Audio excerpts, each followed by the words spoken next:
this is Juliette Boland from the Timey Wimey Fandom Show. Today, he always calls during my intros. Wait, what? There's no telephone. Hello? Juliette, there's a really cool exhibit at the Warner Brothers store in Hollywood. Go on. I need you to get there right away. Okay, I'm on my way. Okay guys, are you ready? Let's go. Got the door. Okay.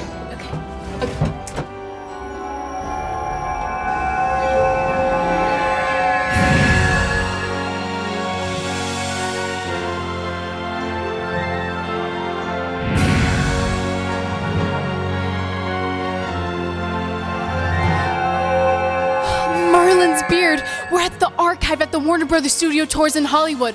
Oh, I'm so excited. We're gonna check out Harry Potter and Fantastic Beasts and where to find them. I wish I had someone here to lead me around. I don't know where I'm going. Oh, hi! Wait, what's your name? I'm John. What's your name? I'm Juliette. Wait, what are you doing here? I'm here to show you around. Really? Wait, what are we gonna check out today? Well, I thought that we'd take a walk around some of the Harry Potter and also Fantastic Beasts exhibit to see some of the set pieces, costumes, props, up close and personal. Wow, that's so exciting. Thank you so much for doing this. Let's check it out. So I figured we'd start right over here with Harry Potter. Okay. Where it all began. J.K. Rowling, of course, the wonderful author of all of the Harry Potter books and Fantastic Beasts story. And we have some of her first edition books. They're even autographed. Wow. I know. She actually wrote on that book. Prized possessions. And for those of you that are big Harry Potter fans, it all starts with your invitation to Hogwarts. Oh, yeah. Do you remember this scene? Is that legit? It is. This is the real fireplace. With, of course, in the very first movie where the letters just start pouring in through the fireplace.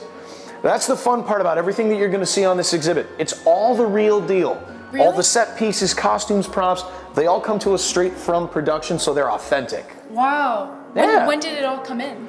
Well, we've had these things for a very long time, ever since really the beginning of the films. Though they were filmed in England, they send us things so that we can build the exhibit for superfans. Wow, that's so cool. Yeah. Oh. The man's wand, right there. I recognize Harry this. Potter. Yeah, we've got his glasses, we've got his invitation to Hogwarts, and of course his wand. Wow, that's Can't be a wizard really without cool. a wand. Now, something else that we love talking about is how you create the world. So concept art is a really, really big thing. You have to draw the world, you have to sketch the rooms, the sets. That way you kind of know what it is it's going to look like. You want to basically develop the look and feel of the production before you start filming so that everybody's on the same page and that you're visualizing the world. That's really cool.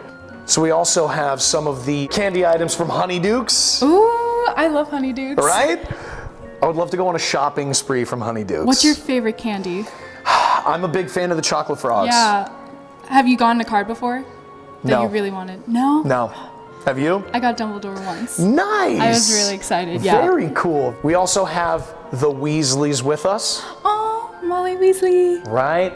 And Arthur, some of the greatest parents in the entire franchise. I absolutely loved their characters. I can't imagine how long each piece took to create. Right, right. And then you have to make multiples of them. Oh, yeah, that Right? too.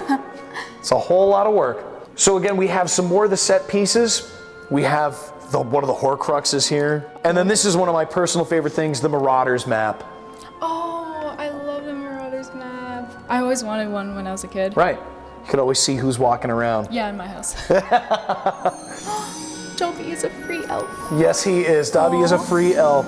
Now, the fun thing about this is that, we have this model of Dobby, but on set, Dobby didn't exist. Dobby was completely created in post-production with CGI, computer-generated imagery. So, like Gollum. Yeah, like Gollum. On set, most of the time, the actors would act to a tennis ball.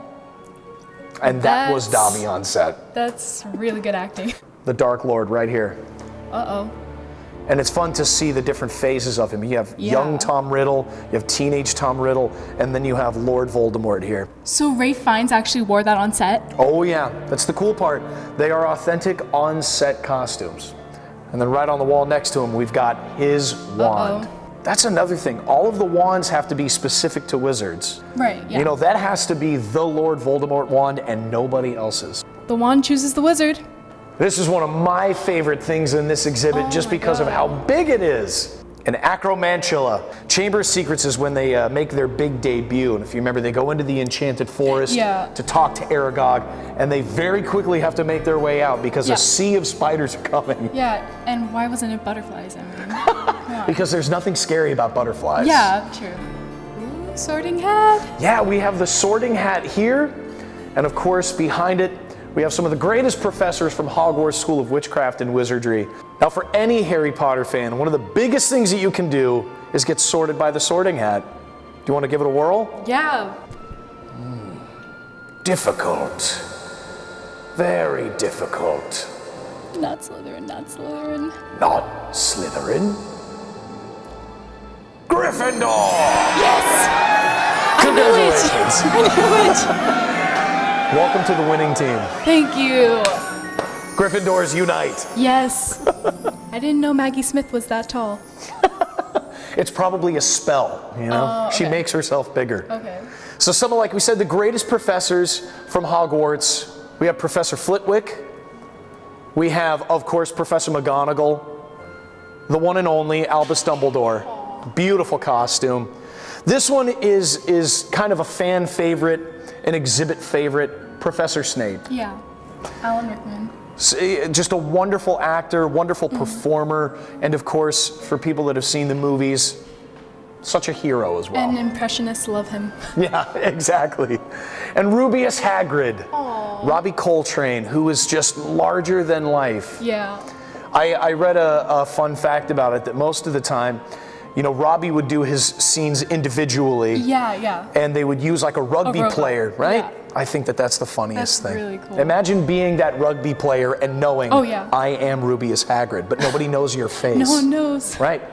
And we have the trio, Ron, Harry, and Hermione right here. Wow. This is from this set. Daniel Radcliffe came here and saw this stuff himself, and he confirmed that these are real deal costumes. Oh, what was it like having him here?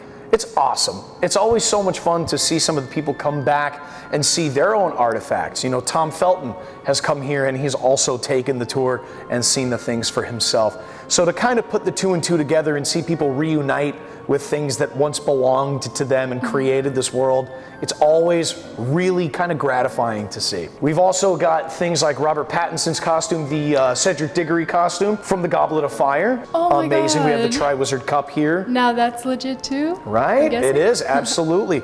The Golden Snitch as well. The one he swallowed? From the very first movie? Very first. Of course. And now with that, we kind of transition from Harry Potter into Fantastic Beasts and Where to Find Them. How did you like the film? I loved it. I had the fortune of talking to Colleen Atwood, the costume designer, and she made a really interesting point about creating this world. When you think about Harry Potter, you exist in Hogwarts. It's wizards amongst wizards. But in something like Fantastic Beasts, you have wizards that are trying to live everyday lives, which means the design is that much harder. You have to think that much more. So it's a whimsical world that is still based in reality. Right. Welcome to New York. Wow. Is his luggage in here somewhere? You know, his specific case is not in this exhibit, but it's some of the original set pieces. Okay, that's But if you so remember cool. when he passes through Border Patrol for the first time, he has to set his suitcase Muggle-worthy? to Muggle-worthy. Yeah. And now we also have some of the props for the Percival Graves character and his costume as well. Now this kind of goes back to what we were talking about, the magical world existing in the real world. So you have an extremely powerful wizard in Percival Graves, but he doesn't necessarily look like a wizard walking down the street. And I definitely love all the coats that they created for this film. Right. Like really beautiful coats. Yeah, they're absolutely phenomenal. I think that's a pretty good reason why they took home the Academy Award that year. All right, so we've got more of the props from MACUSA, kind of the Magical Congress, your wand registry with Tina and Queenie Goldstein, and their dresses from when they go to the Blind Pig. Oh, they have this dress now at Hot Topic. Really? Yeah. Do you own it? Yes. Yes. I kind of own everything in Fantastic Beasts. Do you really? Yeah. I love it. That's wonderful. Welcome to Jacob Kowalski's apartment. And we're back. And we're back. And that's definite. Oh, is that his? Now that is Jacob Kowalski's. Kowalski's, Yes. Yes. Which is kind of the whole premise of the movie, how they get their suitcases mixed up. Yeah. and that's his. Wow. When he first goes to the bank to try to get that loan. Are there some Danishes in there? Nothing that's edible, trust me. Oh, darn. Yeah, and then we have the Jacob Kowalski costume as well. Yeah, he might be my favorite character. Funny one-liners. And it's nice, you know, for fans to see a no-mage. In this world. Exactly. Yeah. And the man, the myth, the legend. Eddie Redmayne. That's right, Eddie Redmayne, Newt Scamander. Wow. And you talk about coats. Yeah, I mean, this is the coat. And Colleen Atwood pointed out something interesting, that, you know, back in the 1920s, you had especially for somebody like Newt, he was an explorer. So you had your daily coat. You know, you don't have a whole lot of them. You have the one coat that you wear all the time. So it's gonna go through the elements, it's gonna travel with you. So it's even things like leather-lined cuffs, and it's this really sturdy coat that an explorer would wear back then. People come in costumes sometimes, and I mean, what better place to do it than at Warner Brothers Studio Tour Hollywood? It's a place where we kind of coexist as super fans, so join us in costume. Yeah, come take the I'm tour. sort of in costume. Exactly, there you go. Kowalski's Bakery Goods. Now, can you name every single creature in here? No, I can. Yes, I can. Oh. You got the demi-guys. These are the Akamis, Erumpents, Nifflers, and then a different kind of Erumpent. So the Akami, isn't that in the S of the title?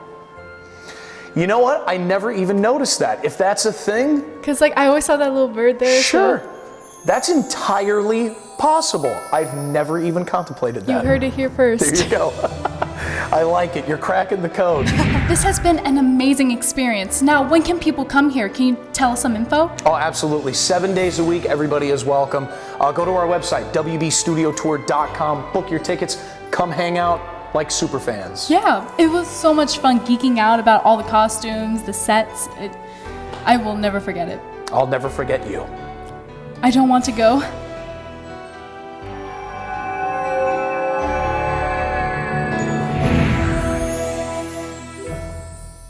How would you like a chance to win 2 tickets to the Warner Brothers Studio Tour in Hollywood? Leave a comment below and your name will be entered into a drawing. Good luck to all of you. Expelliarmus!